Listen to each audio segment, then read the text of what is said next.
Banak.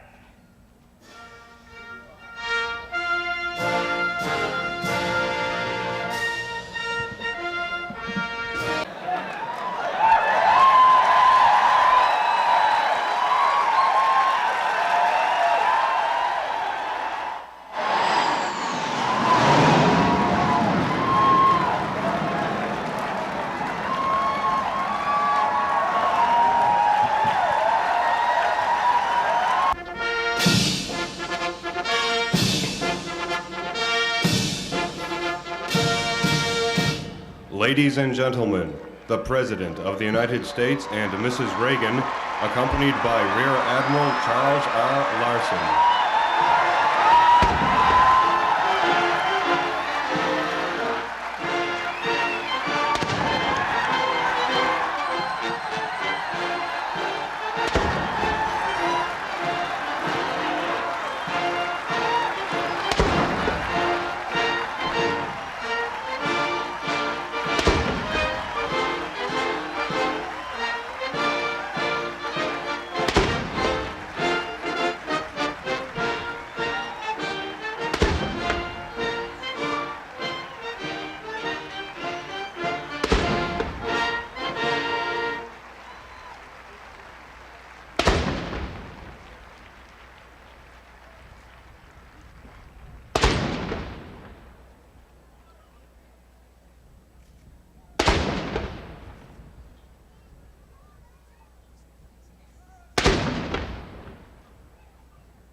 Ladies and gentlemen, the singing of our national anthem will be led by Midshipman First Class Barbara Newman.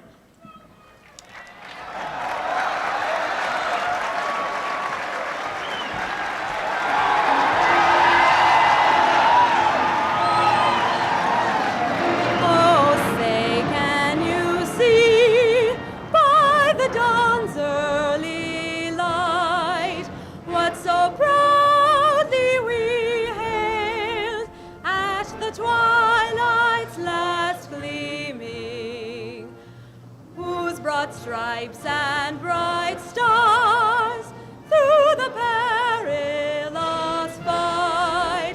O'er the ramparts we watched were so gallantly streaming, and the rockets' red glare, the bombs bursting in air, give proof through the night that our flag was still there. Oh, say does that star-spangled banner yet wave o'er the land of the free and the home of the brave?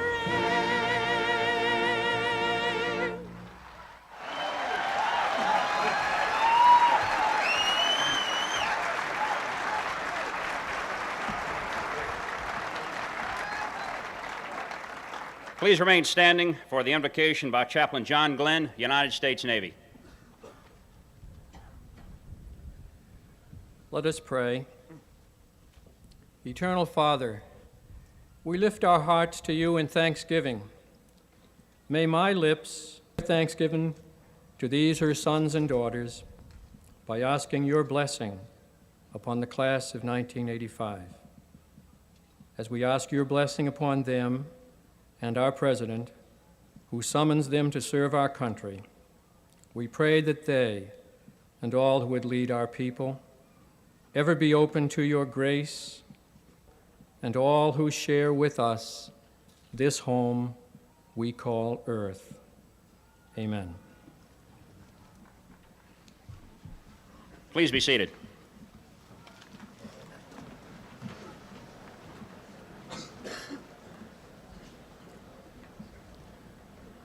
Ladies and gentlemen, the Superintendent of the United States Naval Academy, Rear Admiral Charles R. Larson, United States Navy.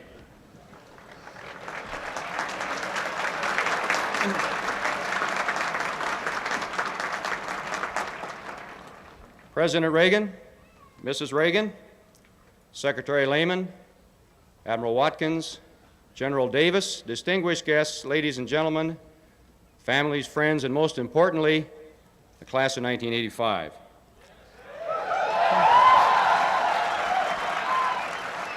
Always do what is right. Be men and women of integrity. Always do what is right. Be honest, be ethical, and you'll be able to look yourself in the mirror and hold your head high and be proud of yourself and earn the respect of your peers. And that's very important, and I wish that for you.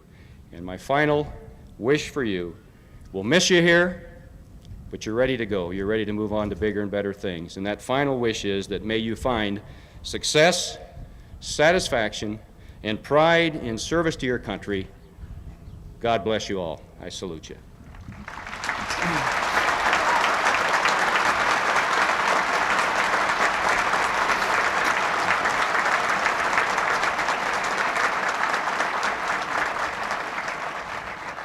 We're very pleased to have with us today our Secretary of the Navy, the Honorable John F. Lehman, and I would like to ask Secretary Lehman to introduce our guest of honor. Mr. Secretary.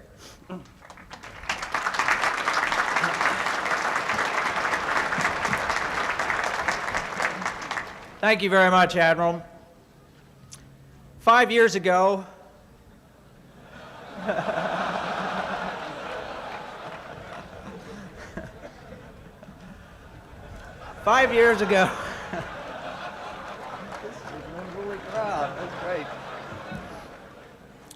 means by more than 30%, and he has guaranteed that you, the class of '85, will lead a Navy that is truly worthy of our great traditions and the security of our country.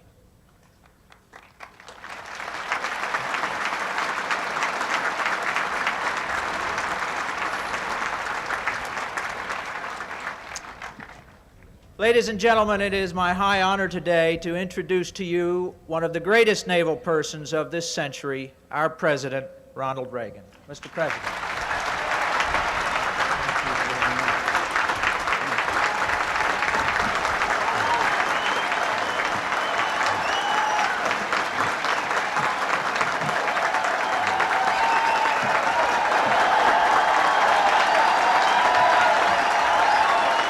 Thank you.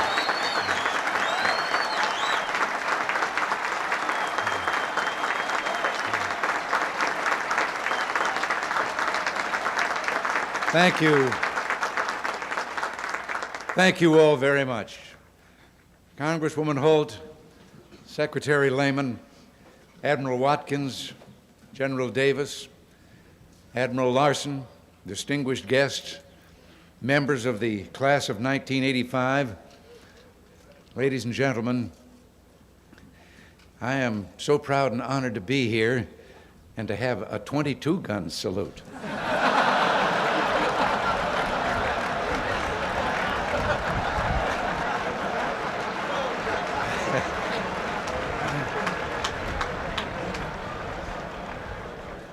But it's an honor for any president to commemorate the graduation of new officers from our service academies.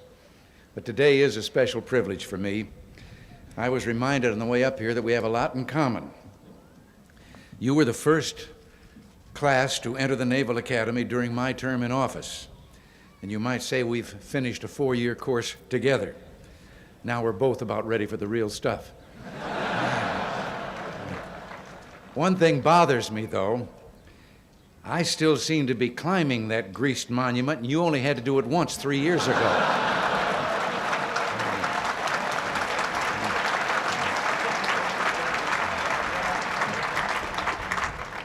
Well, looking out over your faces in this inspiring and historic setting gives reason for confidence in our nation's future. These last 4 years have been spent preparing you for, well, to assume responsibility for the protection of our country and all that we stand for. You're part of a noble tradition. America's independence and freedom since we were but 13 colonies huddled along the Atlantic coast have relied on the bravery, the good sense, and leadership of her officer corps. We've leaned heavily on men of the sea, on our Navy and Marine Corps. Your careers will be no less significant to future generations of Americans than those of past naval heroes. You will hear during your career, as I've heard during times in my life, that maintaining the military at peak readiness, keeping our forces trained and supplied with the best weapons and equipment is too costly. Well, I say it is too costly for America not to be prepared.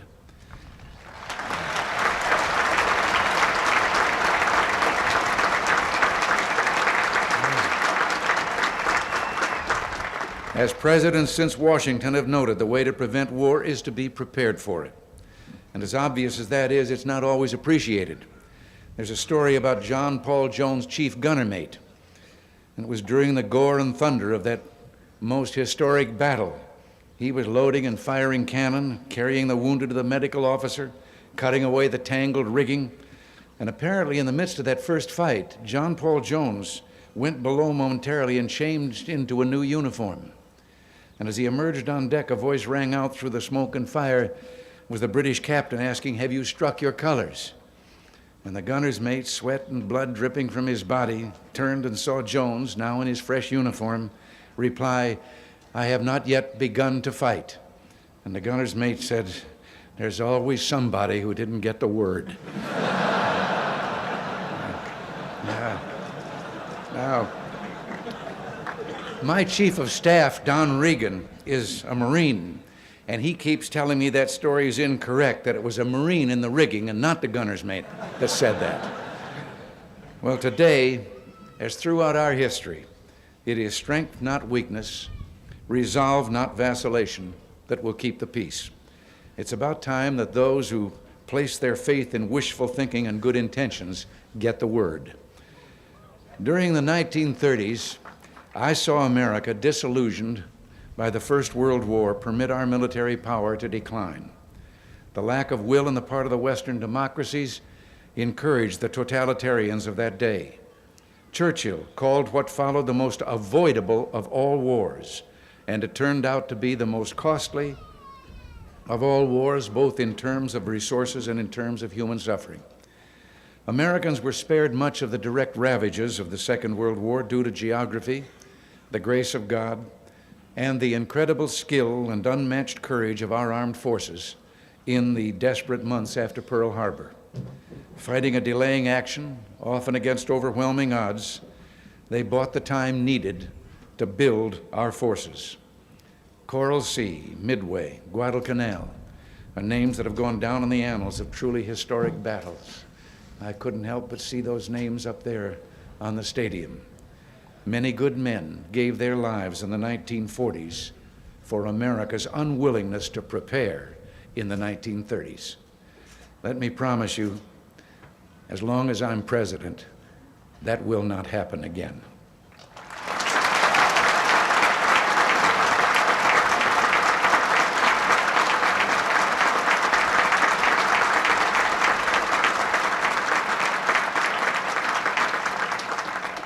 Since the end of the Second World War, American military might has been an immensely positive force in the world.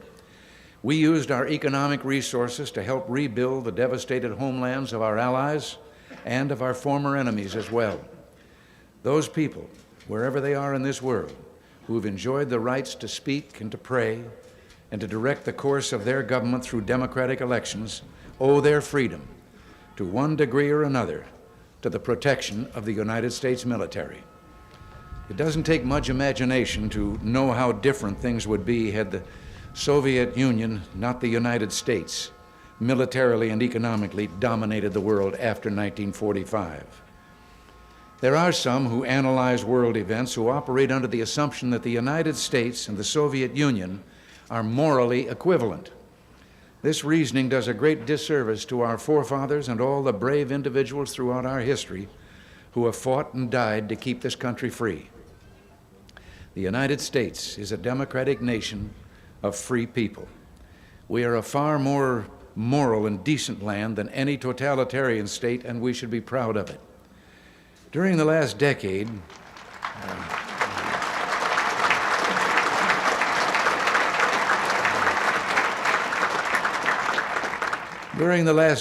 perhaps as a result of confusion stemming from the Vietnam War, America again permitted its military strength to decline. For the Navy, this meant going from almost 1,000 ships in the late 1980s, or 1960s, I should say, to under 500 by 1980.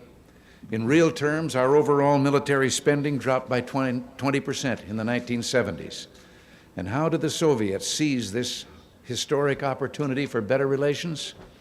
They raced forward with the largest peacetime military expansion in history.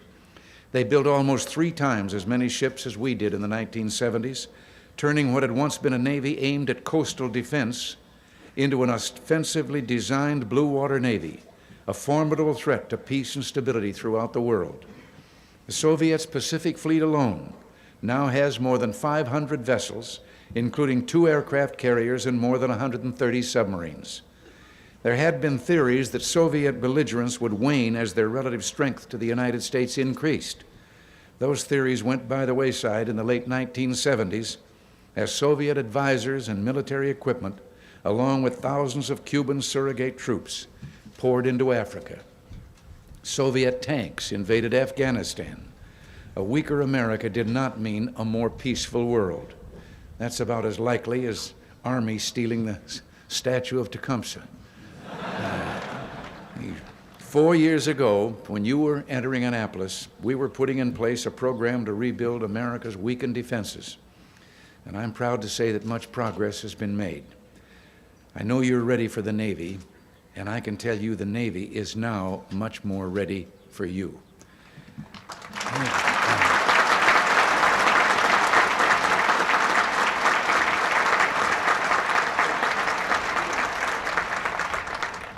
Thanks to Secretary of the Navy John Lehman's aggressive leadership, we now have 532 Battle Force ships in commission.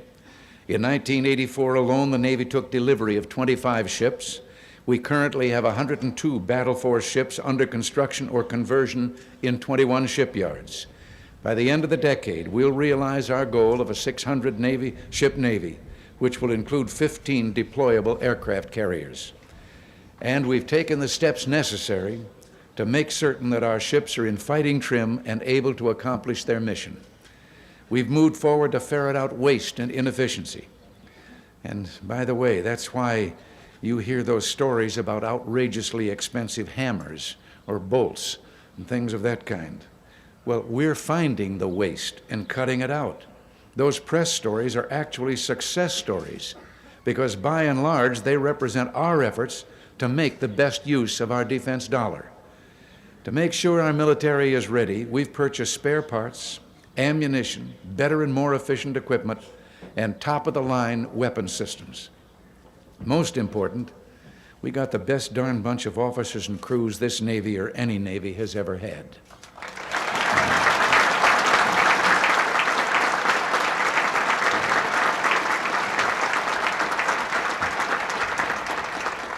By the end of the 1970s, many of our military personnel were demoralized.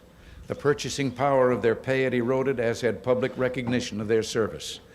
Enlisting quality personnel was increasingly difficult, and the re-enlistment rates plummeted. We had ships that couldn't leave port for lack of a full crew. Today, that situation has been dramatically reversed. We've not only been meeting our recruitment goals, but we're bringing in individuals fully capable of handling the sophisticated equipment and high-tech weapon systems of the modern Navy. Re-enlistment rates are up in all of the services, and testing among our sailors and Marines suggests that drug use, once a major problem, has dropped more than anyone would have predicted possible. And I've heard of your excellent record in this area, and I commend you for it.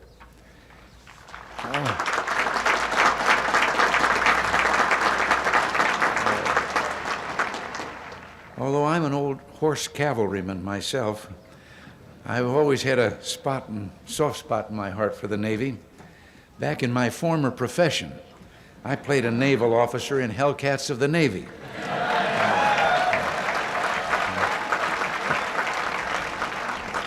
And Nancy was a Navy nurse in the same picture.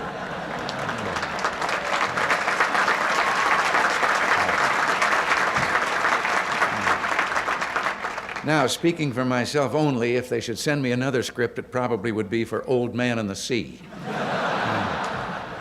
Hellcats was about the submarine force. And I had an experience down in San Diego where we made most of that picture. The submarine training base down there taught me a little about the Navy.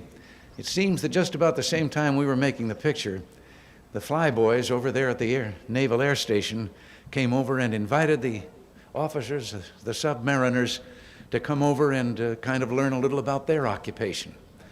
And having gotten them there and then strapped in, they took them up and gave them the works, the whole load. Well, this group of somewhat upset officers returned to the naval base, and then they thought they should return the favor. So they invited the flyboys to come over and learn something about the submarine service. And they took them out in this submarine. They were below, and they dived, and then all of a sudden, bells began ringing and sirens sounding, and fellows were running back and forth, and there were red lights flashing, and it seems that there was a dial there that said that they were not coming out of their dive, they were going on down. And worriedly, they pointed out to these flyers what this meant, that if it passed that red point on the dial, that was below the ability of the submarine to withstand the pressure. And then in the midst of all of that excitement, and as it got closer and closer to that red line, one fellow just climbed the ladder into the conning tower and opened a hatch. They were still tied to the dock.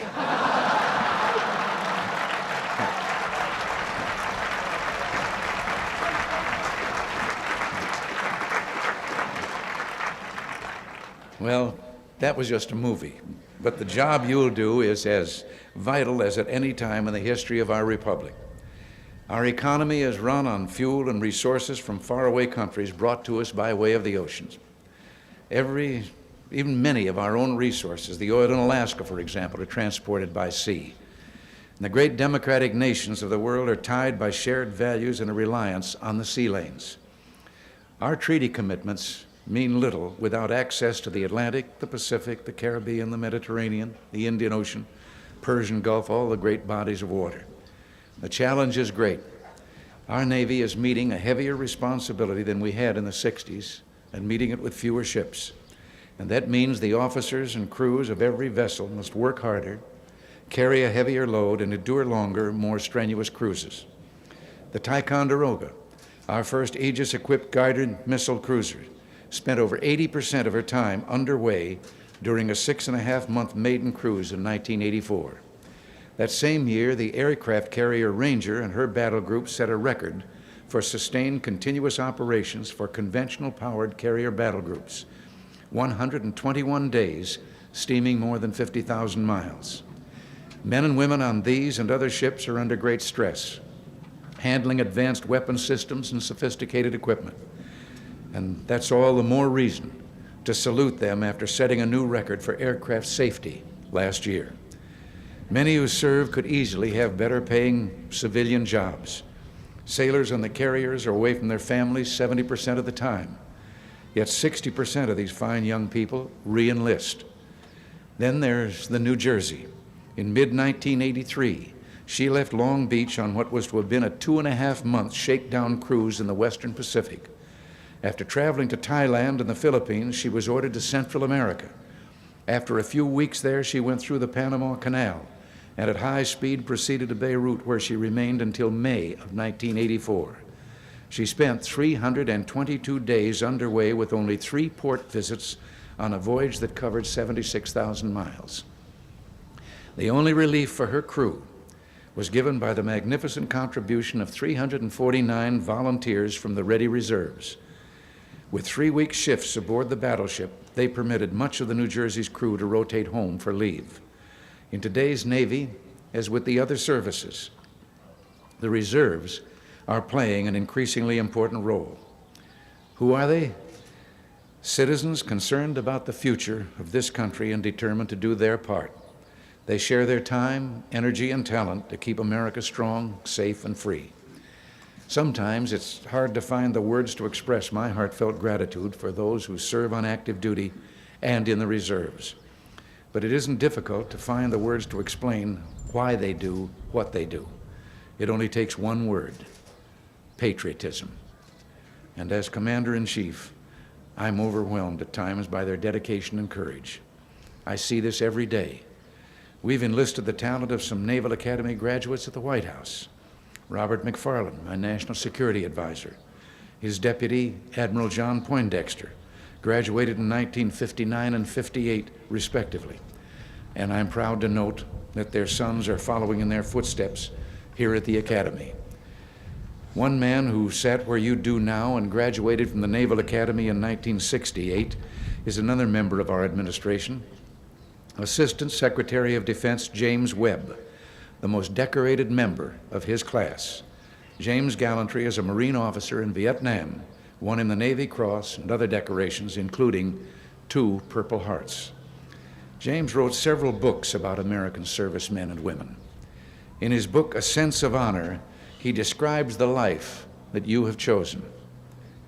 He wrote, "Servicemen are always in motion, in the air at more than the speed of sound, underwater at depths whales could only dream of, or on the surface of the water cruising at 30 miles an hour through crashing seas with another ship almost touching theirs, replenishing their oil supplies, or they're on the ground, in the dirt, testing and training weapons that may someday kill others, but today may deal them that same irony. The smallest margin of error separates a live man from a dead man. And in war, of course, they are the first and usually the only ones to pay. The President and the Congress may suffer bad news stories. The military man suffers the death of his friends early and often." End quote.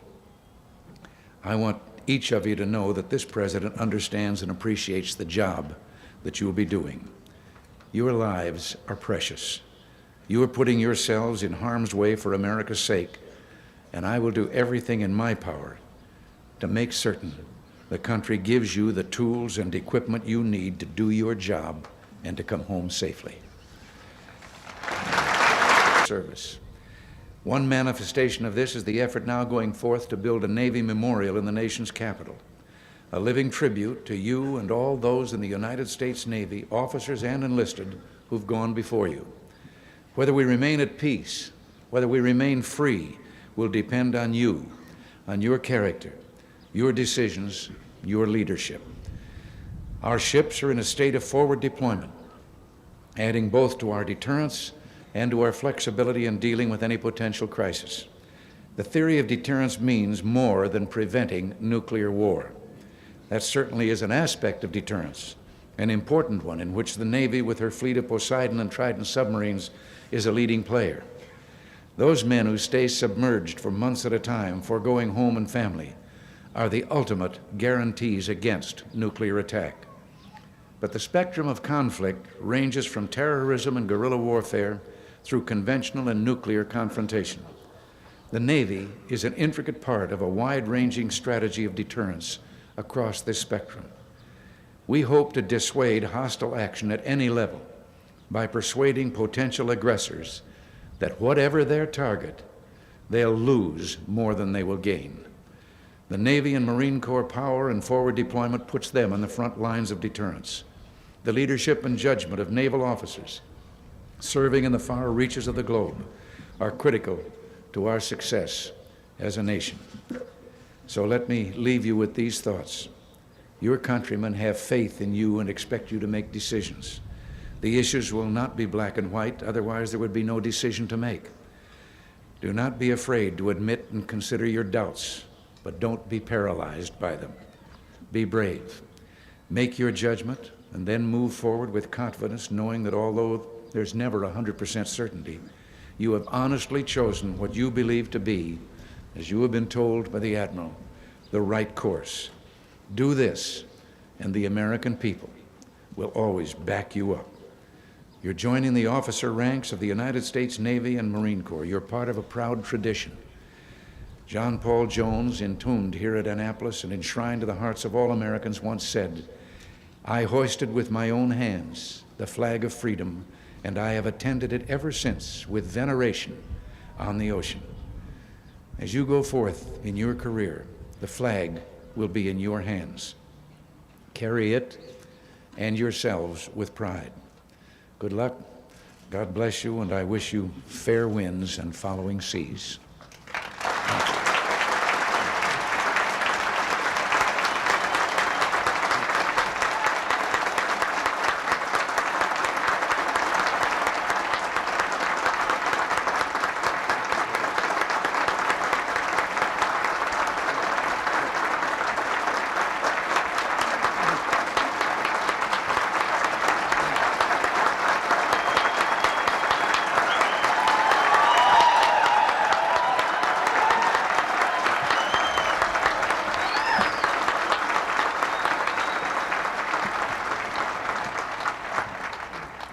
Thank you very much, sir. Ladies and gentlemen, the Academic Dean of the United States Naval Academy, Dr. Bruce M. Davidson.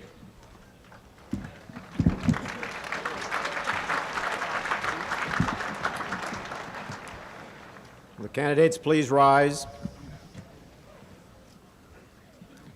Admiral Larson, on behalf of the faculty of the United States Naval Academy, I present these candidates for the baccalaureate degree and recommend that this degree be conferred upon them.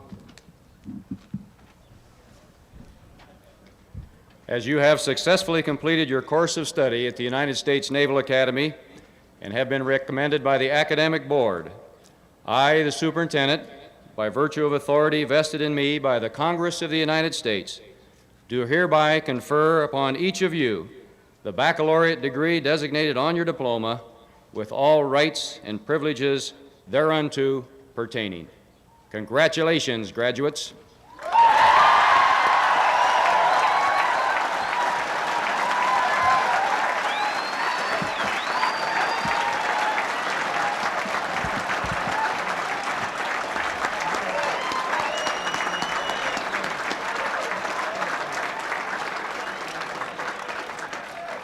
Please be seated.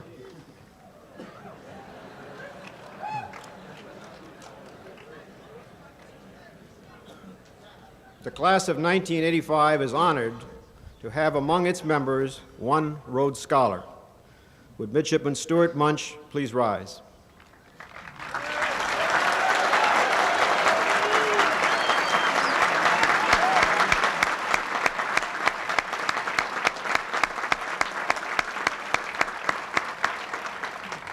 You are to be congratulated on your singular academic achievement. The names of the midshipmen graduating with distinction are arranged on the program in the order of merit. Other graduates will be awarded their diplomas in alphabetical order by companies, and the parents and friends of each graduate are invited to stand when your graduate's name is called. The President of the United States will present the diplomas to graduates with distinction. Those midshipmen graduating with distinction, please rise. President.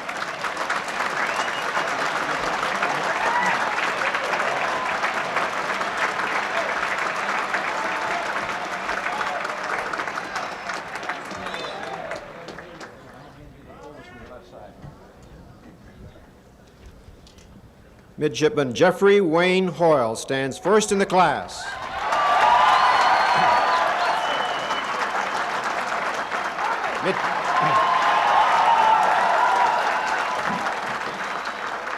Midshipman Hoyle is a Trident Scholar and will do graduate studies at the Massachusetts Institute of Technology.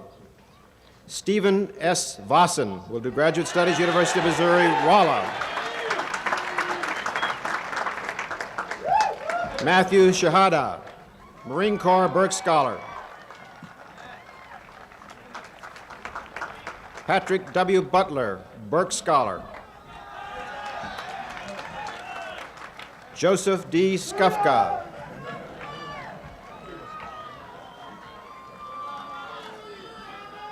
Patrick A. Piercy, Burke Scholar.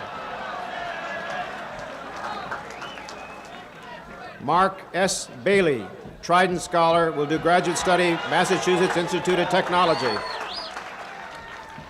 John H. Edwards. Todd D. Olson.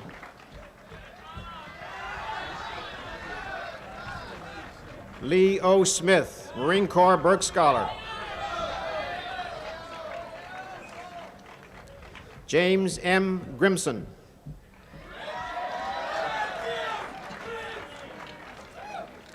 Edwin J. Brzezinski will do graduate study, University of Wisconsin. James M. Polo.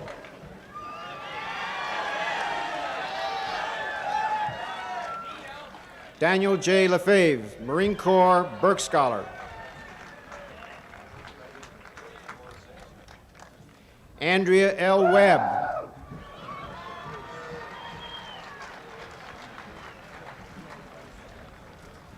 Adam J. Curtis, Burke Scholar.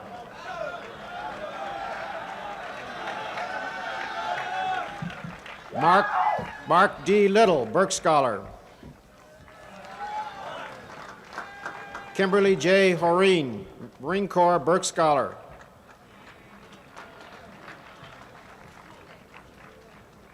Ralph Arcaro III.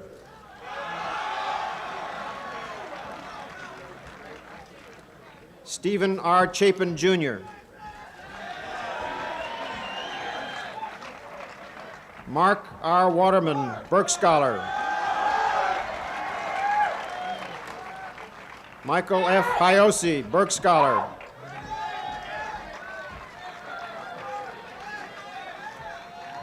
Robert W. Hall, Jr.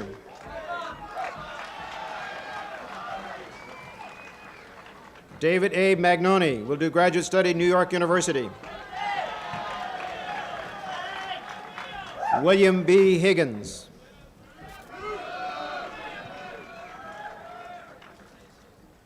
Randolph J. Hugenroth.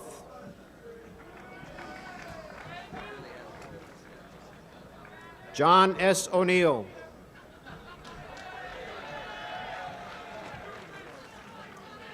Dale A. Ormond.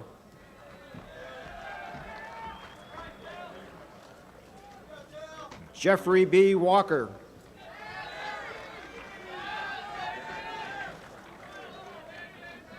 John A. Frank.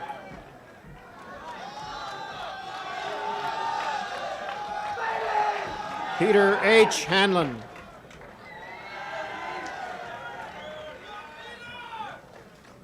David J. Hahn.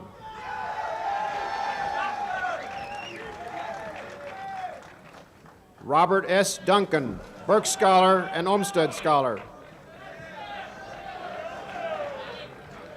Eric W. Olson.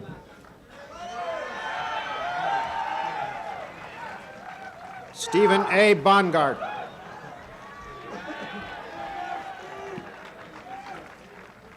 David J. Kaito will do graduate studies, University of Michigan. Thomas Y. Sylvester, Olmsted Scholar. James P. McNeely, Burke Scholar.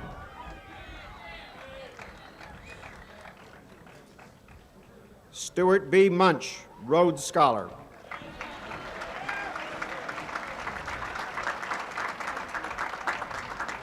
Joey E. Legaspi.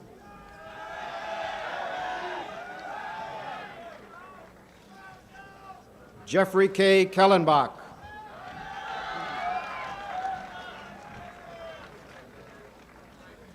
Frank W. Butterworth IV.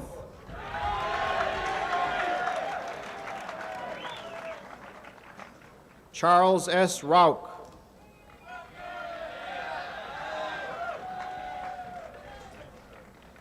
David S. Lawton.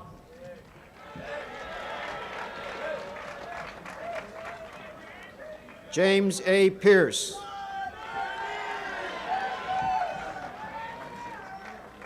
Joseph S. Flynn II.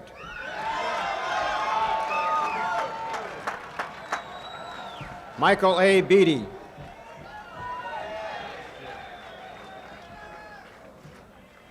Brett J. Genoble, Burke Scholar. Vincent E. Debon.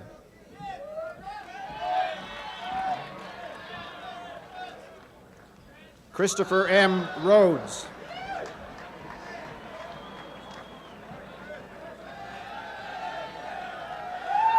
Melanie S. Camp.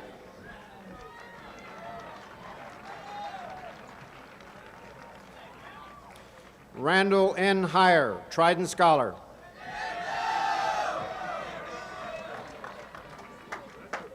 Eric M. Krebs.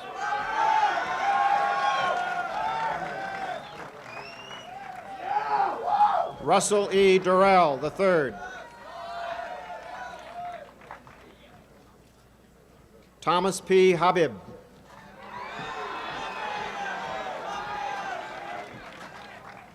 Raymond M. Alfaro.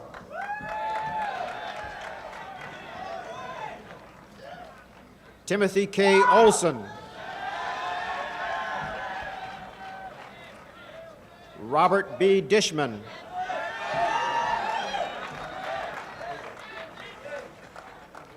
John D. Carver, Marine Corps Burke Scholar. Michael R. Stallman, Marine Corps Burke Scholar, Olmsted Scholar. Paul M. Nira. George A. Sheeney. Gregory L. Bikey. Robert G. Vaughn. Charles C. Hull, Olmsted Certificate. Vincent J. Zaccardi.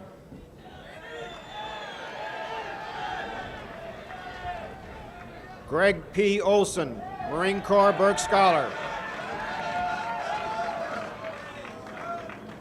David M. Oliver, Olmsted Scholar.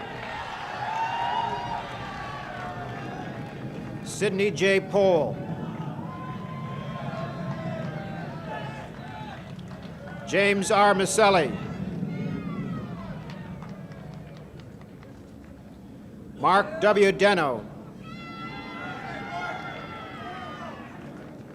The next candidate, Stephanie Green, is not with us. She is a three-time All-American, and she's representing the Navy at the NCAA Division II National Track and Field events.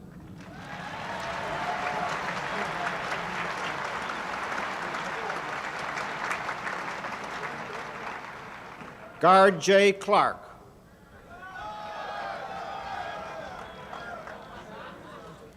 Gordon D. Peters.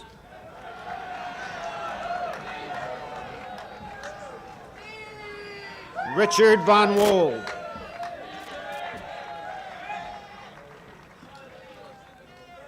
Lucinda A. McKinney.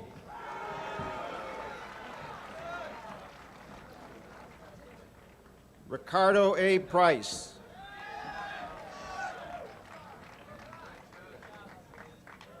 Todd J. Landefeld.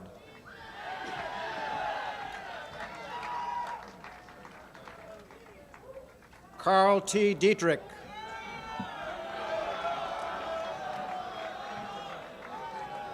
Richard M. Hartman.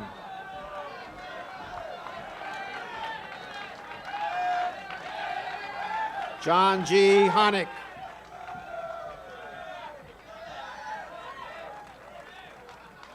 Kevin R. Gu, Burke Scholar. Jennifer S. Henry.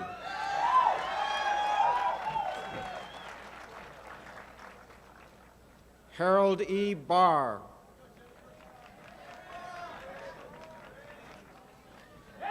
Jonathan A. Fulton.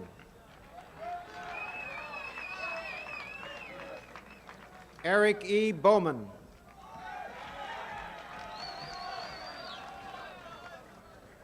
Ricky G. Young.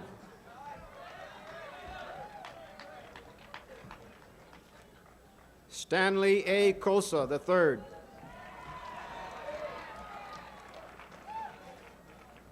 Kevin W. Patton.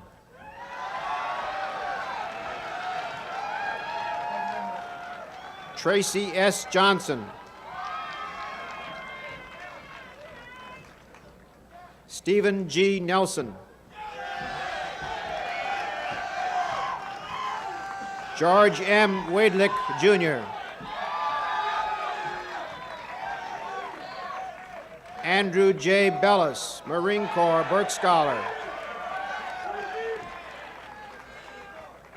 Susan M. Spieth.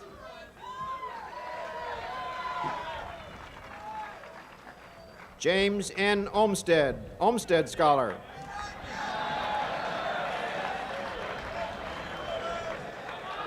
Robert A. McLean III will do graduate studies at Catholic University.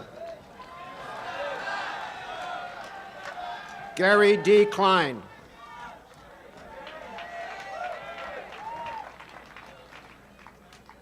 Mark R. Henderson.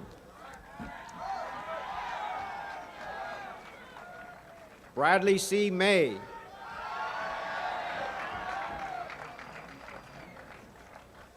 Thomas K. Pluffjohn, Jr.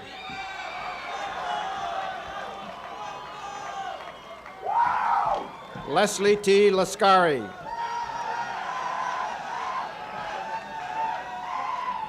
Glenn S. Rosen.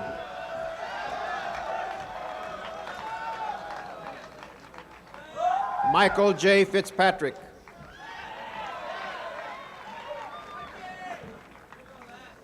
Lisa M. Caputo.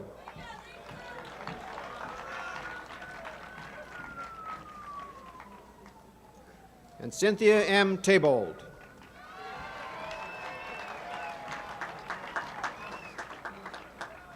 That's it.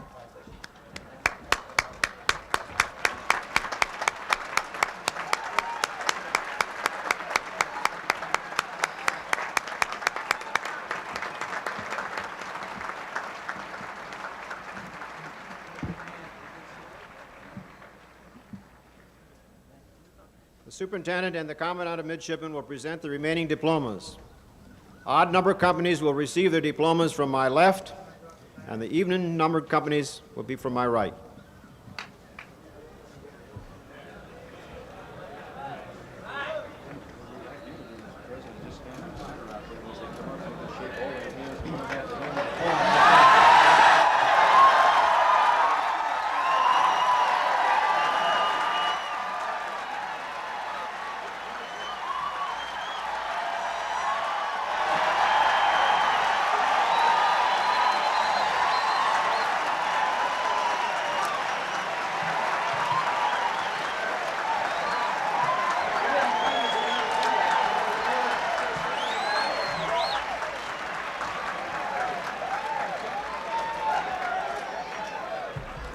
From the first company, Angela A. Bartosik.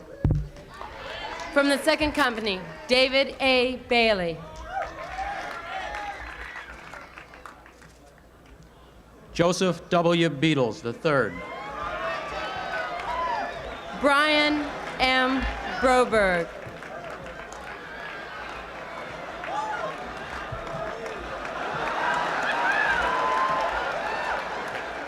Eric M. Beckler. Andrew A. Butterfield.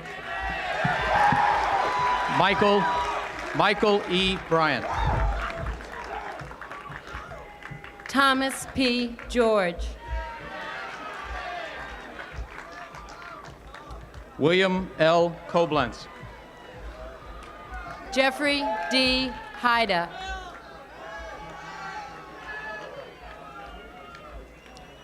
Althea H. Kudzi. Paul C. Jenkins. Kyle J. Kozad. Sean K. Jenkins. Jeffrey A. Daniel. Gary R. Kent, Jr. Edward D. Diggs. George O. Lang. Maria Z. Dunning. Christopher M. Lowry. John M. Duran. John J. Malinchek. James L. Evans. David P. O'Neill. Ellen E. Fain. Anthony R. Orlando. Alan W. Hinckley. Ralph I. Portnoy. Carl T. Holt. Humilde S. Prudencio. James M. Lennox. John D. Puglisi. Anne Marie Marawi. William J. Schultz, Jr. Jerome T. Marr. David J. Randall. Mark W. McDonough. Richard V. Snow. Teresa C. Owen. Jack L. Stem. Randall K. Reed. Daniel P. Stout. Teresa E. Salza. Timothy G. Szymanski. John V. Sims. Michael S. Tranchina. Arthur M. Sterrett, Jr. Joseph F. Valentine. Stephen N. Stevenson. David A. Weiss. Ray B. Stewart. From the 4th Company, Gordon W. Ballard. Richard W. Tillman. Michael J. Berger. From the 3rd Company, Jeffrey R. Baker. Thomas F. Bourbeau.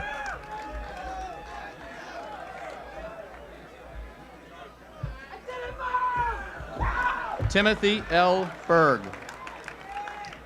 Richard F. Cameron. Stephen C. Cade. Douglas L. Cuthbert. Stephen A. DeBonis. Edwin D. Dean III. Floyd L. Devine, Jr. Daniel L. DeBono, Jr. Michael E. Fazio. Louis A. Gomez. Michael M. Gilday. Sean R. Grenier. Robert A. Goodman.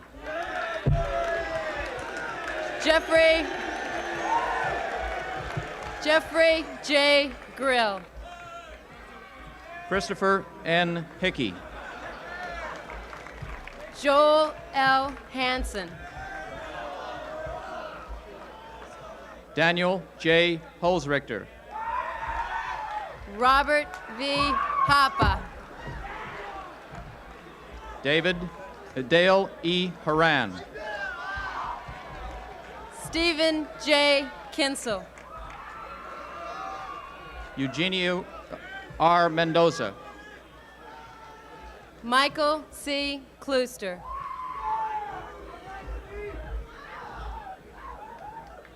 Richard W. Merriman. Joseph A. Kowaleski. Charlie H. Mills III. James G. Kaiser IV. Francis G. Novak. James T. Lobline. Peter M. Phelps. Sylvester G. Mata.